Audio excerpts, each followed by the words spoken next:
Hello, my name is Tiffany Stradling.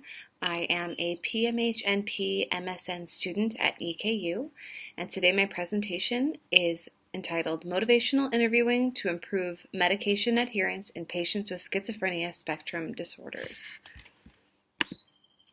So this is an important clinical problem, as patients with schizophrenia spectrum disorders are often non-adherent to their medications. A study done by Yalimova in 2015 found that in patients with schizophrenia who had been inpatient, only 16.7% were adhering to prescribed medications 6 months after discharge. Non-adherence to medications in this population is associated with symptom exacerbation and more frequent hospital admissions. And the National Institute of Nursing Research states that close to 50% of U.S. adults are living with one or more chronic illnesses, and over 85% of healthcare costs in the U.S. are at least partially attributable to chronic disease, which schizophrenia spectrum disorders fall under that category. And medication adherence can positively influence health and quality of life for this population. So I reviewed two studies that were both randomized controlled trials that I will now review.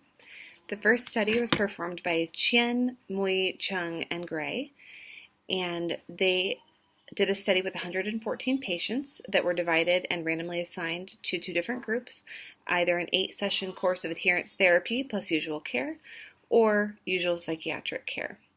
The control group received routine outpatient and community mental health services for 4 months, and the intervention group was allocated to an 8-session biweekly adherence therapy program with a trained nurse therapist.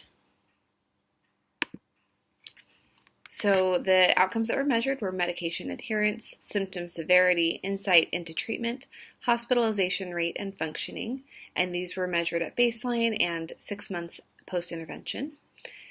The study did find that the intervention group had significant greater improvements over time on all 5 dependent variables. The strengths of the study were that it only included patients that were already deemed non-adherent. It was administered by the patient's regular community psych nurses, and it was performed with Chinese patients that traditionally have higher adherence rates and better relationships with their providers.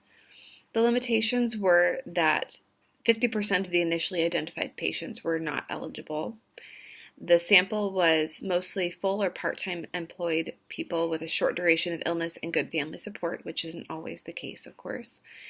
And the study did not provide data about side effects, changes in medications, or utilization of other psychiatric services, and it also had a lack of objective measures such as hair, urine, or blood samples. The second study was performed by Barkov, Meyer, DeSonneville, Linzen, and DeHaan.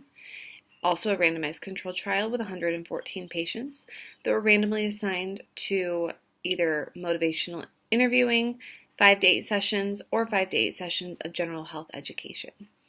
The control group received general health education, including individual lectures on health topics such as healthy food and physical exercise, and the intervention group received therapy sessions with adapted motivational interviewing.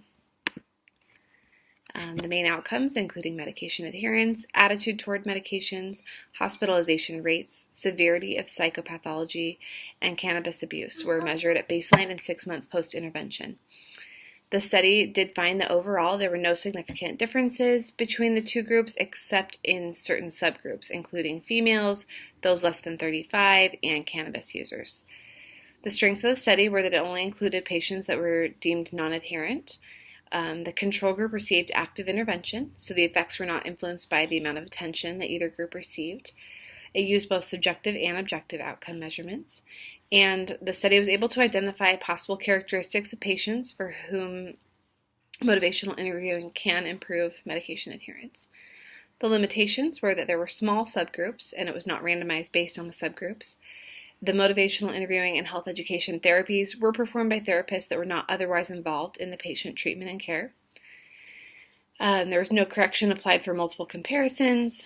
There was a high participation refusal rate and a considerable dropout rate. So based on the information from these two studies, it does seem that motivational interviewing can be effective in this population in increasing their medication adherence. This can be directly applied to advanced nursing practice, as advanced nurse practitioners are trained in motivational interviewing, and they could implement this intervention in an outpatient setting. And in conclusion, the outpatient setting that has been identified is a program called Aurora Behavioral Health in Tempe, Arizona, that provides intensive outpatient services for mental illness. And the nurse practitioners will be trained in this intervention and implement it in this setting. Thank you very much.